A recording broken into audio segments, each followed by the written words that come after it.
some guys in Cup, Xfinity, and Truck who don't have their plans certain next year. I've got 15 people on a nice little tier maker here. Anthony Alfredo, who was in the number 5 Xfinity car, Tyler Ankrum, Rajah Caruth, Chandler Smith, Grant Enfinger, Jake Garcia, Corey Heim, Daniel Hemric, Corey Lajoie, why is this guy? Ty Majeski, Ryan Preece, Ben Rhodes, Ryan Truex, Tanner Gray, and Zane Smith. All guys who do not have confirmed plans. I know a lot of these guys being lower series. The Truck Series doesn't quite sort things out till the wintertime. I'm sure a lot of these guys maybe will stay where they are, but they're all worth chatting about. And they're not, Seth, you threw a couple other names in here. Some people in the Toyota pipeline, a person like Corey Day. Those guys are locked down there. Toyota pipeline or the Hendrick Chevy pipeline.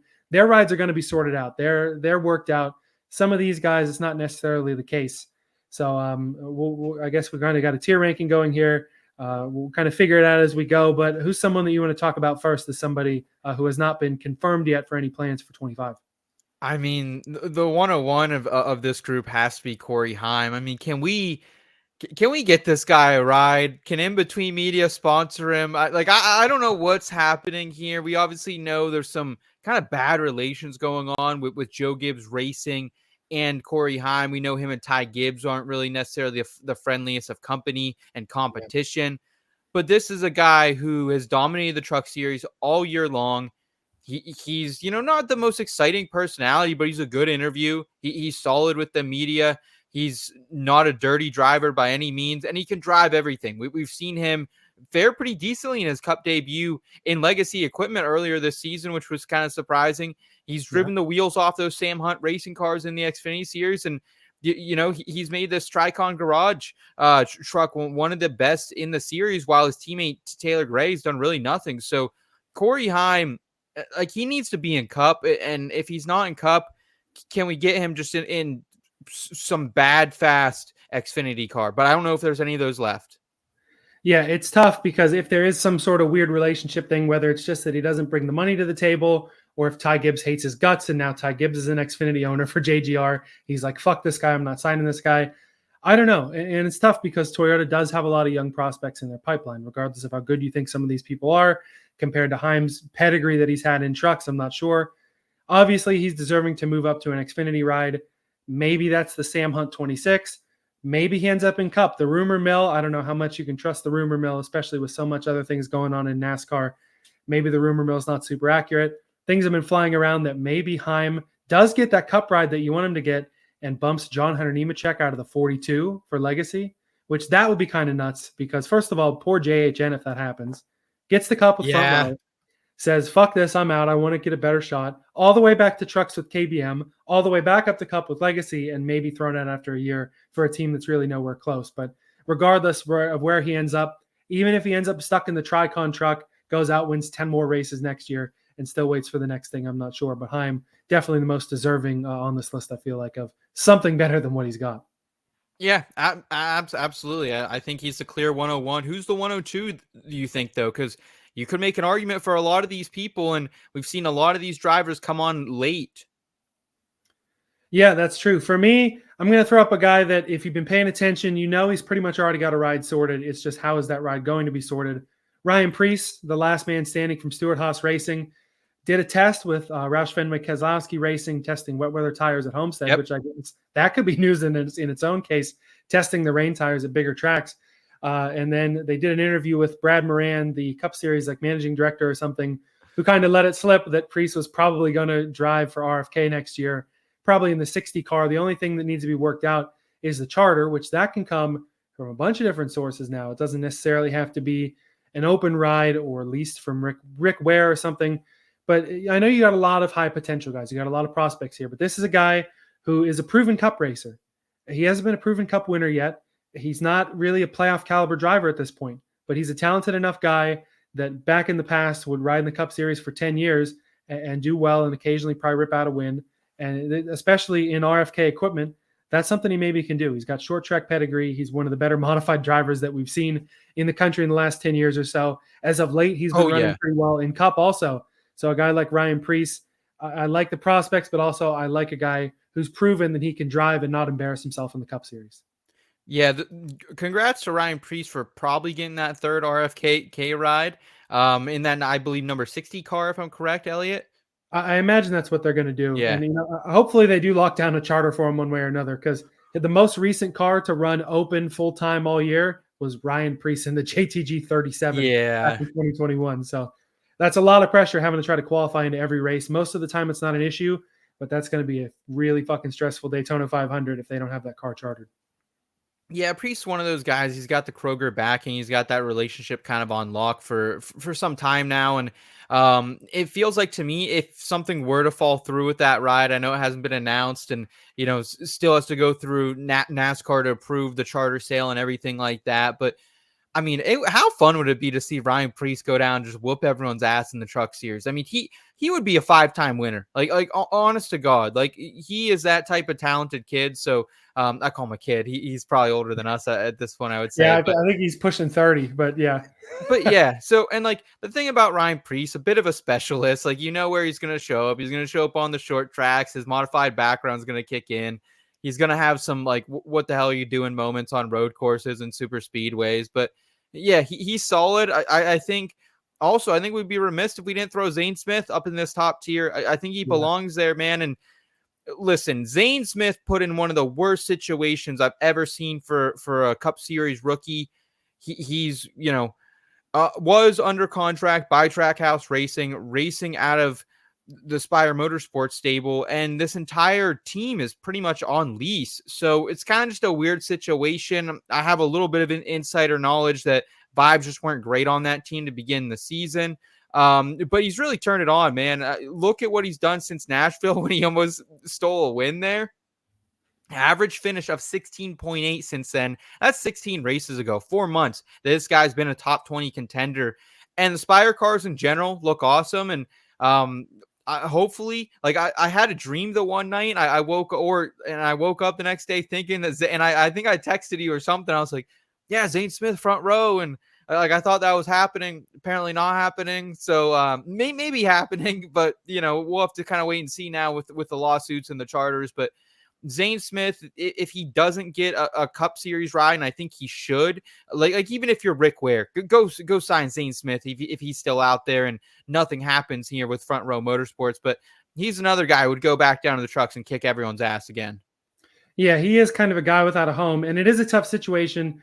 He may be the front runner for a third potential front row car, but for both him and for Riley Herbst, who has been the all but certain candidate to drive the third full-time 2311 car, they're in complete limbo right now because of this charter lawsuit. Those charter sales have not been approved yet. They still are technically signed in for next year with what will become Haas Factory Team. So those sales don't go through. They don't run with charters. Monday's a big day in that lawsuit. Yeah. There's, of course, Bob Pockris and those guys. If you need updates on that, go to guys like that. They can tell you a lot better than we can just reading their stuff. But they're in tough situations right now. Zane is definitely a guy that's deserving. Obviously, Spire is not going to be a landing place. Trackhouse, unfortunately, not a landing place. They've got too many drivers than they can even handle right now.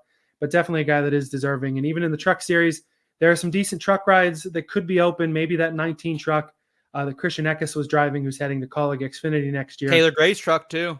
Yeah, could be Taylor Gray's truck as well with Tricon.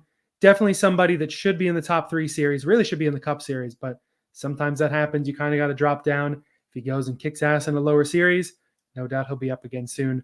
Another guy that I won't quite put in the A's, I'm going to put him in the B's. Former Xfinity champ Daniel Hemric in the Cup Series this year hasn't really embarrassed himself with Kaulig. I don't know how reliable of a source this is because this is just some guy on Instagram who turned into some guy on I would say not a reliable source then if it's just some gym. Probably not super reliable, but like we talked about before the show, I think this is worth discussion just because it's interesting and because I brought up the charter stuff just a minute ago. Hemric's name could be in the hat now for that 19 truck as well. Hemric, to be honest with you, is a guy that doesn't really give you Cup upside. Maybe doesn't even give you Xfinity upside, considering the only Xfinity win he was able to nail in top equipment was for the championship back a few years ago. But so they're saying for Hemric, it could be a full-time Truck Series ride as well as a part-time Cup car potentially fielded by NASCAR themselves. And the quote from this guy, as well as a part-time Cup car fielded by NASCAR in some sort of mission for them to find out exactly how much it costs to run a team. Wild rumors, I know, don't shoot the messenger is what he says. And this is interesting when it comes down to the whole lawsuit factor because NASCAR kind of dipping their own toe in the ring. If all the lawsuit stuff happens to the point where they have extra charters to play with, they can go ahead and run Wow. cars under those charters, and Wow. they can sort of figure it out, gather the data that could benefit NASCAR in the lawsuit. If they say, hey, we went out and we ran a team, if they ran a part-time car, if they ran a full-time car, they could even run 2 full-time cars. I know Corey Lajoie is a guy who's gotten backing from NASCAR, who also doesn't have a ride for next year and is on this list. Maybe NASCAR kind of dips their hat in the ring. We know they could probably gather the crews, they could give people the jobs, and they could figure this out. We know this lawsuit's probably going to take years. They could get to the end of next year and have data from, hey, we ran a team ourselves, and these were our numbers, going and comparing those to what the other teams are looking for. Again, could just be crazy. Could be my tinfoil hats on and this guy's tinfoil hats on. Just something interesting to think about, especially when you have quality drivers, because you can't say Hemric, Lajoie, and those guys, they're quality enough that they won't embarrass you on a super frequent basis, at least. They could be guys that could be in this very interesting situation next year. Regardless of whether it's a car fielded by NASCAR or whether he just gets the 19 truck, that would be great for Daniel Hemric. I mean, this is a talented driver. He has a little bit of a bug that he can't win. We all remember Phoenix a couple of years ago, as you alluded to, in that Xfinity Series championship where he moved Cindric out of the way to get that dub. I'll never forget it. Yeah. But I mean, from a betting standpoint, I would love him down in the Trucks or Xfinity, because he'd be another guy, if you're not betting him to win regularly, but you're betting him for top fives, you're betting him for matchups and consistent runs. That's what Daniel Hemric does, dude. And he's kind of burned us a couple times this year when we've tried to bet on him. We tried to hit the top 20 for him on this last Super Speedway. He was like 7 for 7, though, leading up to that on Super Speedways, finishing top 20 so far this season. So he has talent, man, and hasn't been a great showing from this colleague organization as a whole. So, yeah, I think Daniel Hemric is right there. I think it's a great place for him. Man, am I crazy to say Ryan Truex is probably the next guy for me? Nope. I don't think you are at all. He was one of the next couple for me, honestly. He's ran a handful of races. He's won this year. He's won at places like Dover. That's a bit of a driver's track, in my opinion. He's also shown some prowess on these super speedways, and he's done a lot. Has some good equipment, Joe Gibbs Racing. But even in the races that he's ran for Sam Hunt Racing, he's looked awesome. So, I think Ryan Truex belongs there, and probably Chandler Smith in that B's as well. I mean, you can touch a little more on Chandler, but he's a guy who seems frustrated almost that he can't find a ride for next year. Yeah, no doubt. I'll start with Truex because, I mean, he's shown he's a good driver. He's shown he can win at places other than Dover, too. He got that Daytona win. In good equipment, this is a guy that can definitely nail you a couple wins a year, can be a playoff contender. He's just one of those guys. He's been around forever. He's had full-time Cup years under his belt in those major shitter BK racing cars back in the mid-2010s. But this is a guy that he's shown when he's given the opportunities, he can go out there and win. It's just such a big funding game in ways that are really tough to comprehend. I do think that Ryan Truex's best bet is probably just to continue to roll with Martin, because Martin's going to run at least the 500 over 2311 if everything works out there. Yeah. And he's expressed interest in running Xfinity races because the Xfinity car is hell similar to the old Cup car that Martin Truex actually knew how to win in, unlike this next gen. Have Martin run a couple and have a partner say, hey, I'll go and run you 5 races if you give Ryan 10 races, that sort of deal. And give Ryan kind of an assortment of tracks. Let him show again that he can go out and win. You sure as shit are putting him in that car at Dover, I can tell you that, going for the three-peat. So for a guy like Truex, hopefully he just gets some shot. He may not be a guy that's going to get a full-time competitive ride anymore. He's a guy that's been around forever. Age isn't on his side like some of these other young hot shots. But with Chandler Smith, he's one of those young hot shots that has money behind him, but it's just not enough money. And I understand the argument from everybody, because Chandler Smith went out, put on the record that he says he's got nothing locked down for next year. As far as he knows, he's working for his dad's construction company come February rather than racing. And it's tough because Chandler Smith's a good driver, proven winner, has won in good equipment, has done well even in college, but he's a guy that does have money to his advantage. He made the jump from JGR, jumped to college, bought himself out of the college contract, go back to JGR. He's a guy that's got money, but he's not a guy that's got enough money behind him, nor apparently enough wins or anything, which is surprising because he could go out there and win a championship and then maybe not even be in a ride. We've seen that happen before. I think Brett Moffitt in the trucks. I don't know if he was full-time the next year, but this just seems crazy, especially because Chandler Smith's not broke. He's got some funding behind him. Yeah, it's difficult. He's not the most likable and marketable driver. I think that doesn't help him all the times, but right.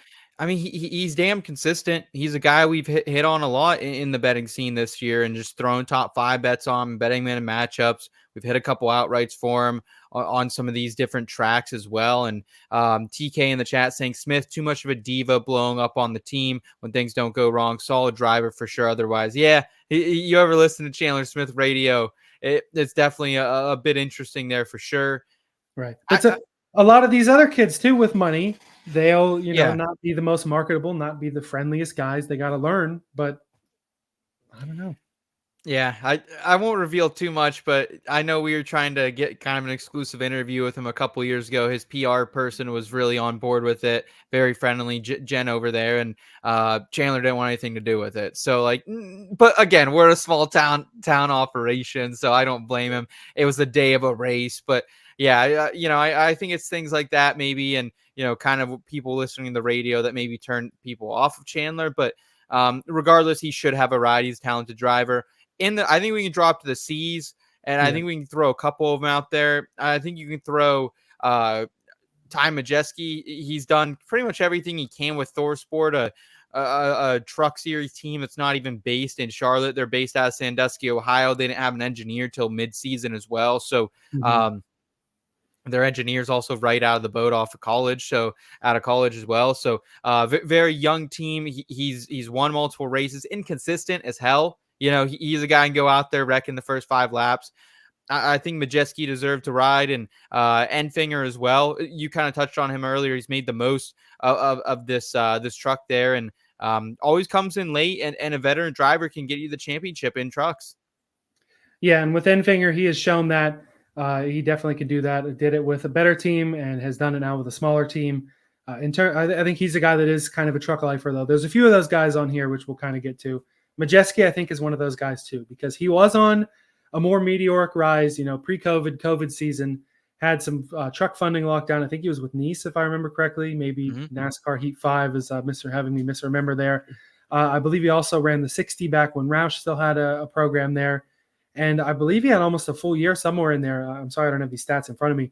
He had almost a full year where I think he had to dip out of NASCAR and do late model stuff and then come back. So he's a guy that's got the talent, but maybe one of those guys that unfortunately has just kind of passed him by. But if you look at some of these other guys that have done it before, there's not a huge problem with being a truck or an Xfinity lifer. Not everybody has to go and make it to the Cup Series. There's only, next year there may only be 32 full-time chartered Cup rides. That's not that many. And there's, out of those 32, 36, even if we went back to 43 Cup rides, there's 75 drivers that are deserving of those 40 Cup rides, and they're not all going to get Cup rides. And to a point, I'll throw Corey Lajoie in the C's also. I have another point to make on some other drivers.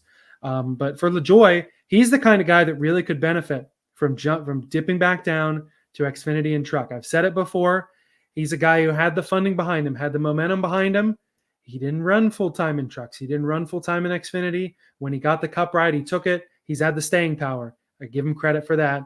But he's a guy that if he goes down and gets in a decent Xfinity car or a decent truck, learns some more racecraft, figures out how to win a race in the top 3 series, he's a guy that could be up there for a chance at some more competitive rides in 2 to 3 seasons. But I just think he's hard-headed enough. I want to be a Cup Series driver that he'll be willing to sit in a Rick Ware car all next year. Yeah, it's unfortunate too, because I would love to see what Lajoie could do in some of these lower series. We've seen him run some one-off races, but never in any really good equipment for the most part. And I think with Lajoie, like, he's been running back markers for as long as a lot of people have been watching NASCAR. You know what I mean? He's run multiple years for teams that don't exist anymore. That's how long he's been around. Yeah, and so it's great to see him have the opportunity that he had with Spire, and now Rick Ware Racing to end his season. But yeah, I think send him back down. I would also say someone kind of in that same tier, Anthony Alfredo, dude. Like, this is a guy who's making the most of his opportunity here. He's got a great relationship with Dude Wipes as well. And it feels like, I mean, he won the Dash for Cash earlier this season, got them that 100K. And he's making the most of his opportunity, especially on these super speedways where he can match the speed a little bit. Kind of a shit road course driver. You're never going to bet him there, and could definitely improve a bit at the 1.5 miles. But I've seen him have speed at super speedways. I've seen him have speed at short tracks. We've kind of seen this guy rise to the ranks once or twice, but Anthony Alfredo, I think, is a really marketable guy. And yeah, I like Alfredo. I mean, he's got a big cult following for whatever reason, too. He does. He's a popular guy. He's a nice guy. I'm pretty sure that he's the Hendrick Sim driver, which is a really good place Yeah. to be. We've seen Alex Bowman spend a year as the Hendrick Sim driver and has been full-time at Hendrick there. I think where he's at with Al Motorsports is probably the best spot. They're a team that kind of bit off more than they could chew when they first started. I think they might have had 3 full-time Xfinity cars. They were like, oh shit, we can't afford to do this anymore. Scaled back their operation, got a guy like Alfredo with some funding and with some talent. I think continuing to build with this team might be his best shot. Remember, he had the full-time year in Cup with Front Row, did all right. Had a full-time year in Xfinity with Richard Childress Racing, did all right. He's kind of a guy that, one of those guys that maybe in Xfinity life are sticking with this team, rolling with it at least for another year, continuing to grow, continuing to build, because I don't think a Hendrick ride's going to open up for him like it happened to in the past. But he's definitely a guy that's marketable and definitely a guy that doesn't stink. Yeah, certainly, and I'd say Rajah could probably round out this C tier for us, Elliot. I would agree with you. Yeah, I mean, he probably has more upside than some of these other guys. He's just so much more raw, right? Like, doesn't come from a huge racing background, did a lot of sim racing growing up, which is awesome. And I'm sure we'll get to a point here in 3 to 5 years where that's where we're getting most of our drivers is from the esports and the sim and the iRacing world. And we've already seen it with Byron. He started in racing. Yeah, so Rajah, he's great at these 1.5-mile tracks, pretty inconsistent at short tracks and super speedway still. And I think he still needs another year or 2 in trucks before he can even move up to Xfinity full time. He has ran part-time Xfinity, but yeah, I mean, shout Mr. H for supporting him and really making sure he had a ride for the whole season. But he's a talented guy, and he's talked about someone who's marketable, probably one of the most marketable guys on this list we're doing here. No doubt about it. And I kept Rajah on this list. I took a guy like Corey Day off, but I left Rajah on, even though he's not really a free agent. I'm almost certain that he'll be back in the Spire truck next year. He's still very raw. He still probably needs another year or 2. But I think that the plan, and I'm going to throw my tinfoil hat back on here for a minute if you'll oblige. The plan for Hendrick Motorsports in 5 to 7 years. William Byron's young enough. He'll stick in the 24. I think Rajah Caruth is in one of those seats. I think Corey Day is in one of those seats. And I think Connor Zilic is in one of those seats. My hot take of the day is Zilic will run more Cup races for Hendrick than he does for Trackhouse by the time it's over. They already kind of are sneaking him in the building with JRM. We know that Trackhouse and Hendrick, they were closer in years like 2022. The disparity's kind of grown there. Trackhouse going to try to run 3 full-time next year. Who knows how that's going to work? We've seen regression from Chastain. We've seen regression from Suarez. We don't know how SVG is going to do. I think that Rajah Caruth and those other guys, they're in the long-term Hendrick plan. If they all continue to grow, and I think Rajah definitely has that potential, I think he's certainly back in the Spire truck, funded largely by Rick Hendrick next year. Yeah, it's totally plausible, and I don't think don't with your tinfoil hat on there, don't roll out Carson Hocevar maybe as a future Hendrick driver as well. That's a good point too, and he could fit in that interim. I'm saying 7 years down the road. Because I think you're still going to have Larson wanting to race for a few more years and Chase Elliott wanting to race in a few more years. They were names I didn't mention in those Hendrick seats, and that he could be a guy in the interim for sure. Lots of potential, but I think those 3 guys in particular that I mentioned are definitely the 3 highest, the ones that I think they're looking toward the most for the next extremely dominant Hendrick Motorsports era. Yeah, let's round it out here and just we can quickly touch on the D tier. But Jake Garcia, pretty disappointing rookie season for him in the trucks. Honestly, hasn't really been competitive for the most part. In a decent ride, I know our guy Full Tank with Phil was pretty high on him coming into the season. I think he even had a championship ticket on him at one point. Hopefully, he got out of that while he could. But any thoughts on Garcia, Ben Rhodes? It just feels like time's kind of past Ben Rhodes a little bit. I know that team might not be what they were at one point either, but. Ben Rhodes also kind of backed his way into a championship last year, for being honest. Like, he is a two-time the playoffs, man. The best team doesn't always win. Yeah, he is a two-time winner in the Truck Series. But I don't know. He's been pretty dog shit this year. Yeah, I think with all 4 of these guys, I just threw them all in the Ds. I didn't even include an F tier because it's disrespectful. I don't think any of these guys are failures by any sort of measure. But all 4 of these guys probably back in trucks next year. Garcia, one of those raw guys that he didn't have the year he wanted. Thor Sport as a whole didn't really have the year they wanted. Same with Rhodes. He's a Truck Series lifer at this point. Tyler Ankrum is probably heading that way. Seems like Lajoie is behind him. They followed him to multiple different teams now. I think he kind of hangs around as long as he wants. And Tanner Gray, it seems like his brother Taylor's really jumped him. I don't really know what's next for him. He didn't really show me anything in the trucks. Out of everybody on this list, I have him at the back here. He's the guy that's most likely to not have a top 3 series ride next year. That's on speculation. That's on results. There's no rumors behind that. We have no idea. He could just be right back in that Tricon truck next year.